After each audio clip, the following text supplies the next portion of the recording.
Hello my dear students, welcome करता हूं आपका सीजी फाउंडेशन में।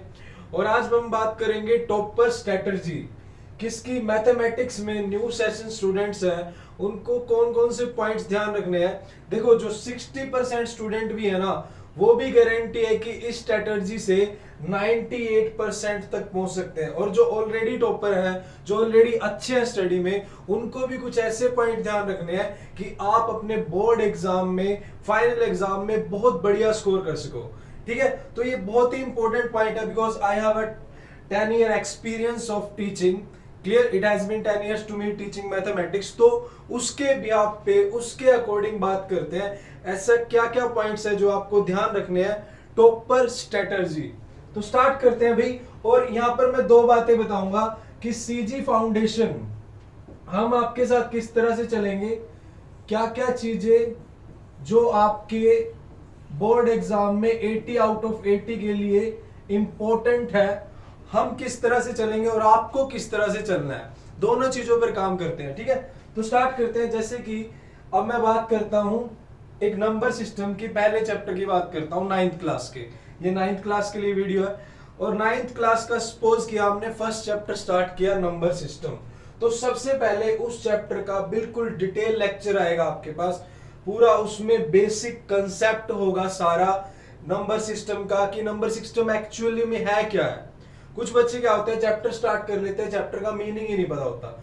चैप्टर के अंदर क्वेश्चन है, क्वेश्चन आते हैं, बट क्वेश्चन एक रट रखा होता है कि भी हाँ ये क्वेश्चन ऐसे करना है, बट एग्जैक्ट कंसेप्ट क्या है उसका वो नहीं पता होता। और वही चीज फाइनल एग्जाम में जाके तंग करती है। जब आप फाइनल एग्जाम देते हो, जब आप बोर्ड एग्जाम में बैठते हो, कुछ ज्यादा फर्क नहीं होता। बस स्कूल में पूछ लेते हैं what is your father name, और बोर्ड में पूछते हैं what is your mother husband name. बात पापा की होती है। क्लियर। तो मैं आपको क्या बताना चाह रहा हूं, जैसे नंबर सिस्टम हमने चैप्टर उठाया, अब मैंने इसकी वन शॉट वीडियो डाल भी दी है, इसका पूरा बेसिक इस चैप्टर का। और जब हम ये बातें, मैं गारंटी बोल रहा हूं, ये बातें स्कूल में तो क्या पता स्कूल में डिस्कस हो या ना हो, अगर हो रही है तो बहुत अच्छी बात है, बट यहां पर हर एक चीज डिस्कस होगी। नंबर सिस्टम चैप्टर है उसके अबाउट। ये एक एग्जांपल दे रहा हूं फर्स्ट चैप्टर का। अब आप ठीक है स्कूल में जा रहे हो, ट्यूशन पे पढ़ रहे हो, बट यहां पर आपको कुछ ना कुछ एक्स्ट्रा ही मिलेगा। अब जब नंबर सिस्टम चैप्टर प्रिपेयर किया, वो पूरा अब तक का इस चैप्टर का क्या बेसिक रहा है, पिछले 10 सालों में क्या क्या यहां से पूछा जा रहा है, कौन सा कंसेप्ट यूज हो रहा है, वो सारी चीजें पहले हम करेंगे। एक कंसेप्ट वीडियो होगी, या तो वो वन शॉट होगी या वो इंट्रोडक्शन होगी। मतलब अगर ज्यादा बड़ी वीडियो बन रही है तो मैं उसको 2 पार्ट में कन्वर्ट कर दूंगा, लेक्चर 1 और लेक्चर 2। अदरवाइज वन शॉट में उसका पूरा डिटेल लेक्चर हो जाएगा। उसके बाद आप जब क्वेश्चन करोगे, प्रैक्टिस के लिए हम सिलेबस भी करेंगे। ऐसा नहीं सिलेबस होगा, प्रॉपर सिलेबस होगा। ठीक है, ये चल गई मेरी, वन शॉट हो गया। उसके बाद हमने चैप्टर का सारा बेस पढ़ लिया। अब हम क्या कर रहे हैं, एनसीईआरटी के क्वेश्चन की प्रैक्टिस करेंगे। और इसके बाद जब आप प्रैक्टिस करोगे ना, तब आपको अलग ही मजा आएगा, आपके माइंड में फिक्स होंगे क्वेश्चन। पूरा डिटेल आप जैसे स्कूल में फीलिंग ले रहे हो, वैसे उससे बढ़िया लेवल पे यहाँ पे सब कुछ होगा। अब एग्जांपल देता हूं, जैसे ये वन शॉट डाला नंबर सिस्टम का, उसके बाद आगे चलते हैं। अब जैसे ये है, अब यहाँ पर क्या हुआ कि लेक्चर थोड़ा बड़ा हो गया, तो मैंने उसको 2 पार्ट में डाल दिया, इंट्रोडक्शन लेक्चर 1 और लेक्चर 2। इस तरह से पूरा डिटेल खत्म हुआ। फिर उसके बाद क्या करेंगे, उसके बाद हम उठाएंगे एनसीईआरटी की हमारी एक्सरसाइज, क्योंकि एनसीईआरटी मस्ट है। अगर बोले कि सबसे पहली बुक कौन सी करनी है, तो सबसे पहला नाम एनसीईआरटी का ही आएगा। सबसे पहले हमें उसको करना है विद एग्जाम्पल, विद कंसेप्ट। देखो 80 मार्क्स का पेपर है आपका, मैं गारंटी देता हूं अगर आप यहाँ सारा बेसिक पढ़ रहे हो, आपको कहीं इधर उधर घूमने की नीड नहीं है, कोई फालतू बुक्स पढ़ने की नीड नहीं है। क्योंकि R D Sharma, R S Agarwal, exemplar, पिछले ईयर, पिछले सालों के कंसेप्ट, वो सारे यूज करके एक यहाँ पर इंट्रोडक्शन या वन शॉट वीडियो या चैप्टर का कंसेप्ट डाला जा रहा है, ऐसे ही नहीं डाला जा रहा। ठीक है, अब जो एनसीईआरटी एक्सरसाइज है वो प्रॉपर तरीके से होंगी। ठीक है, उसके बाद आपको क्या क्या बातें ध्यान रखनी है भाई, कंसेप्ट और बेसिक हो गया। जो एनसीईआरटी की एक्सरसाइज है उसके बाद हम वो करेंगे, उसके कंसेप्ट करेंगे, क्वेश्चन तो करेंगे करेंगे। क्वेश्चन में जो कंसेप्ट यूज होगा, भाई ये क्वेश्चन है, ये तो आ गया, बट दूसरे तरीके से कैसे बन सकता है, वो भी होगा। और देखो अभी बच्चों के एग्जाम हुए थे अभी, और उसमें मैंने वीडियो बनाई है कि जो करवाया वही आया, और वहां पे विद प्रूफ स्क्रीनशॉट मैंने डाले हुए हैं, जो क्वेश्चन बोर्ड में आया हुआ है और जो क्वेश्चन क्लास में करवाए हुए हैं एज इट इज सारे क्वेश्चन हर एक टाइप। तो उस बिहाफ पे मैं इतना बोल सकता हूं कि अगर आप इस तरह से चलोगे तो डेफिनेटली आप 80 आउट ऑफ 80 स्कोर कर सकते हो। और 9th वालों सीरियस होना है आपको, क्योंकि आगे 10th है। ठीक है, अब एनसीईआरटी विद एग्जांपल होगी। उसके बाद हम क्या करेंगे, देखो एक अलग से अपनी सेपरेट नोटबुक बना लो। मैथमेटिक्स में एक अलग नोटबुक आपकी होनी चाहिए जिसमें ना आप जो भी चैप्टर करा उसके फॉर्मूलेज राइट करते रहो। अलग से अभी से बना लो ये चीजें स्टार्टिंग से। और साथ में राइट अनदर की पॉइंट्स जो भी चैप्टर के की पॉइंट्स है, वैसे तो जो भी चैप्टर है सारे डिटेल की पॉइंट्स आपको यहां पे मिलेंगे, एक्स्ट्रा ही मिलेंगे, वो साथ के साथ आप नोट करते जाओ। जैसे चैप्टर फर्स्ट है, एक अलग से जो मैथ्स की नोटबुक है आपकी फेयर वो तो है ही है, एक अलग से नोटबुक बना ली, उसमें फॉर्मूलाज और जो जो इंपॉर्टेंट की पॉइंट्स है, ताकि वो स्टार्टिंग से आपके साथ रहे, आगे दिक्कत ना हो आपको। क्लियर? बार बार बोल रहा हूं, it has been 10 years to me and I have a 10 year experience. तो उस भी आप पे इतना बोल सकता हूं कि अगर आप इस तरह से चलोगे तो 80 आउट ऑफ 80 बड़े आराम से ले सकते हो। अब ये की पॉइंट्स हो गए भाई, ये फॉर्मूलेज हो गए, इसकी सेपरेट नोटबुक्स होगी। उसके बाद कुछ आइडेंटिटीज है, कुछ ऐसे पॉइंट है जो हम पिछली क्लासों में पढ़ के आते हैं। ठीक है, कुछ आइडेंटिटीज है, कुछ फॉर्मूलेज है जो हमारे 9th 10th में काम आते हैं, और वो हमें परमानेंट माइंड में फिक्स कर लेने चाहिए। अब आप बोलोगे कि आप टेंशन मत लो, मैं दे रहा हूं आपको, मैं स्लाइड दे रहा हूं, उसका स्क्रीनशॉट ले लो, आपको इधर उधर नहीं घूमना है। ये सारी आइडेंटिटीज ये लिखी हुई है, ये आइडेंटिटीज भाई सारी लर्न कर लो, इसको समझ लो, ये आपको भूलनी नहीं है। ये 9th में तो काम आएंगी, 10th में भी आएंगी, कॉम्पिटिटिव में भी आएंगी। तो ऐसा नहीं है, पूरा बेस तैयार करना है अच्छे तरीके से, और स्टार्टिंग से ही करना है। क्लियर? उसके बाद इसका स्क्रीनशॉट ले लो, फिर आगे चलते हैं। नेक्स्ट भाई, अब क्या प्रॉब्लम होती है बच्चों को कि बच्चे मैथ्स पढ़ रहे हैं बट कैलकुलेशन में बच्चों को प्रॉब्लम होती है, क्योंकि अब पढ़ाते पढ़ाते ये सारी बातें पता लग गई हैं कि बच्चे कहां कहां प्रॉब्लम फेस करते हैं और फिर उनका सॉल्यूशन क्या है। बच्चों को कैलकुलेशन में प्रॉब्लम होती है, तो कैलकुलेशन के लिए मैंने एक वीडियो भी बनाई थी अभी सेशन में।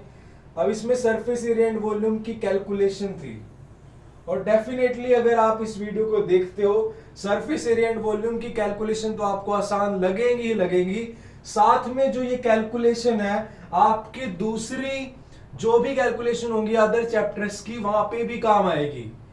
क्लियर? तो ये वीडियो आपको देखनी है, और फिर भी आपको लगता है कि यहाँ पे कोई डाउट है, इस वीडियो के नीचे कमेंट करना, कोशिश करूंगा जल्दी से जल्दी उस पर वीडियो डाल दूंगा। Is it clear? और सेकंड थिंग, अगर आपको लगता है कि ये वीडियो आपने देख ली बट 9th क्लास के लिए एक सेपरेट से वीडियो बना दी जाए, भाई कैलकुलेशन कौन सी इंपॉर्टेंट है, फॉर्मूला कौन सा इंपॉर्टेंट है, कैलकुलेशन की मैं अलग से वीडियो बना दूंगा, आप टेंशन मत लो। क्लियर? और सेकंड थिंग भाई, सीजी फाउंडेशन टेलीग्राम चैनल है हमारा, उसको फॉलो कीजिएगा। अब उसको फॉलो क्यों करना है ना, क्यों करेंगे उसको फॉलो? रीजन ये है कि जो भी हम नोट्स बनेंगे, जो भी जैसे पीडीएफ है, जो मैथ्स के नोट है वो आपको मिलेंगे, और साइंस के भी कलरफुल नोट्स साइंस के सर हमारे प्रिपेयर कर रहे हैं, वो भी आपको टेलीग्राम चैनल पर मिलेंगे। और जो भी इंफॉर्मेशन है, कोई लाइव सेशन है, वीडियो का लिंक है, वो सारा आपको टेलीग्राम चैनल पर मिलेगा। क्लियर? आगे चलते हैं भाई। अब आफ्टर सिलेबस उसके बाद क्या होगा, सिलेबस एक बार पूरा बढ़िया तरीके से होगा, पूरा कंसेप्ट के साथ। उसके बाद अब देखो 65 मार्क्स तक तो कर लिया, अब 10-15 नंबर के लिए लड़ना पड़ता है लास्ट के। ठीक है ना, वो 10-15 नंबर के लिए लड़ने के लिए क्या करना है, देखो will do P Y Qs, हम पी वाइज क्या करेंगे। पी वाई क्यूज यूं नहीं है कि भाई अब एक पी वाई क्यूज पिछले साल का उठाया, बट उसके अलावा और कैसे तरह से बन सकता है वो करेंगे। Extra confusing and expected topic करेंगे। अब पूरा मैथमेटिक्स है, कुछ ऐसा नहीं है कि बहुत सारे ऐसे टॉपिक होते हैं जो कंफ्यूजिंग होते हैं, और बहुत सारे ऐसे होते हैं एक्सपेक्टेड होते हैं, तो पर्टिकुलर उन पे अलग से जोर लगाया जाएगा, उनकी अलग से वीडियो बनाई जाएगी, उनका अलग से सेशन लिया जाएगा। क्लियर? और हॉट्स ऑफ द चैप्टर, कुछ ऐसे क्वेश्चन होते हैं hots of the chapter, hots question, उनको अलग से डिटेल में उनको समझाया जाएगा। होपफुली मैं आपको बोल रहा हूँ कि अगर आप इस तरह से हमारे साथ कंसेप्ट, वीडियो का कंसेप्ट और सिलेबस वाइज चलते रहोगे तो यहां तक आते आते आप ऑलरेडी बहुत सारे कंसेप्ट आपके क्लियर हो जाएंगे। मजा आएगा बिल्कुल प्रिपरेशन में। क्लियर? और इस बात की गारंटी है कि स्कूल से बढ़िया प्रिपरेशन होगी, एक्स्ट्रा ही बताया जाएगा आपको। आगे चलते हैं भाई। अब देखो कोई भी क्वेश्चन है, अब बच्चे क्वेश्चन कर लेते हैं। स्कूल में भी ऐसा हो जाता है भाई बच्चे हैं, कंफ्यूज नहीं करना, एक ही टाइप है बेटा, ऐसे करना है, इस तरीके से करना है क्वेश्चन को, और बच्चे सेटिस्फाई हो जाते हैं। दूसरा दिमाग लगाने की कोशिश नहीं करते, कहीं सोच लेते हैं हमारे टीचर ने तो इस मेथड से करवाया है, ऐसे ही करना है तो नंबर मिलेंगे। इस माइंड से तो बिल्कुल नहीं चलना। 9th में आ चुके हो, एनालिसिस करो पूरा क्वेश्चन का। भाई इस मेथड से तो हो गया, क्या दूसरा कंसेप्ट लगा के भी सोल्व कर सकते हैं? पूरा एनालिसिस करो क्वेश्चन का, तभी बाहर वाले क्वेश्चन सोल्व कर पाओगे, वरना बुक वाले क्वेश्चन में ही रह जाओगे। क्लियर? टॉपर दो तरह के होते हैं, एक तो वो टॉपर होते हैं जो सिर्फ जो बुक के क्वेश्चन करवाए हैं वो ही कर पाते हैं, उससे बाहर कुछ भी जाए उनको नहीं पता होता। दूसरे टॉपर वो होते हैं एक कंसेप्ट पढ़ लेते हैं क्वेश्चन का और थोड़ा सा घुमा के अगर क्वेश्चन आ जाए तो वो कर सकते हैं। दो तरह के टॉपर होते हैं, आपको सेकंड वाला बनना है, एनालिसिस करना है पूरा क्वेश्चन का। और सेकंड थिंग, बी क्रिएटिव, ये हो चुका है। और हाउ, व्हाट, व्हाई, कोई भी क्वेश्चन है हाउ व्हाट व्हाई, ये साइंस हो या मैथ हो, हाउ व्हाट व्हाई, इन तीनों को आप जैसे मर्जी ले सकते हो, कैसे, क्या, क्यों। ठीक है, ये तीनों चीजें आपकी होनी चाहिए। ऐसा नहीं है कि हाँ पहले मतलब व्हाई होना चाहिए, व्हाट होना चाहिए, नहीं, बट ये तीनों चीजें होनी चाहिए, कैसे, क्या और क्यों। थोड़ा सा सोचना सीखो, इतना सीख जाओगे ना तो बोर्ड का जो पेपर होगा ना उसके बाद जब बाहर आओगे तो ये बोलोगे पेपर आसान था। पेपर मुश्किल पता कब लगता है? जब आपकी प्रैक्टिस नहीं होती है, आप उसको डिटेल एनालिसिस नहीं करते हो पेपर से पहले, तब मुश्किल लगता है। अगर आप इतने सारे पॉइंट्स पहले ही फॉलो कर लेते हो ना तो आप पेपर से बाहर हंसते हो आओगे और बोलोगे पेपर आसान था, और डेफिनेटली पेपर आसान ही लगेगा। इस तरह से चलेंगे हम। अब मान लिया ये क्वेश्चन है क्लास 9th का, ज्यादा लंबी वीडियो नहीं करते, खत्म करता हूं जल्दी से। मान लिया क्वेश्चन है कि √5 को नंबर लाइन पे रिप्रेजेंट करना है। अब √5 को नंबर लाइन पे रिप्रेजेंट करने के दो तरीके हैं, मैंने इस वीडियो में समझा दिया, वो देख लेना। यहाँ पर मैं मेथड बता रहा हूं। एक तो आप परपेंडिकुलर और बेस 2 1 ले लो तो भी √5 आएगा, एक परपेंडिकुलर बेस √3 और √2 ले लो तो भी √5 आएगा। बच्चे सोचते हैं ये आसान है और खत्म कर देते हैं, और जबकि सोचना हमें चाहिए क्या √5 का दूसरा पेयर भी बन सकता है, ऐसे सोचना हमें। और सेकंड थिंग, मान लिया एक्सरसाइज 1.5 का क्वेश्चन है, रैशनल और इरेशनल क्लासिफाई करो। अब स्कूल में रटवा देते हैं भाई ये रैशनल है, ये रैशनल है, क्लासिफाई करो कि एक्चुअल में रैशनल और इरेशनल है क्या। Is it clear? ये सारी बातें आपको एनालिसिस करनी है, तभी बढ़िया मार्क्स आएंगे। 9th में इतना प्रिपेयर कर लो कि 10th की स्टार्टिंग में मजा आ जाए और आसान लगने लगे। तो डाउट्स क्लियर, प्रॉपर स्टडी, ठीक है। तो भाई ऑल द बेस्ट स्टूडेंट्स, ये ऐसे पॉइंट है डेफिनेटली आप फॉलो करोगे तो आपको टॉपर बनने से कोई नहीं रोक सकता। फिर भी कोई डाउट हो आप कमेंट करिएगा। मिलते हैं नेक्स्ट वीडियो में। जय हिंद।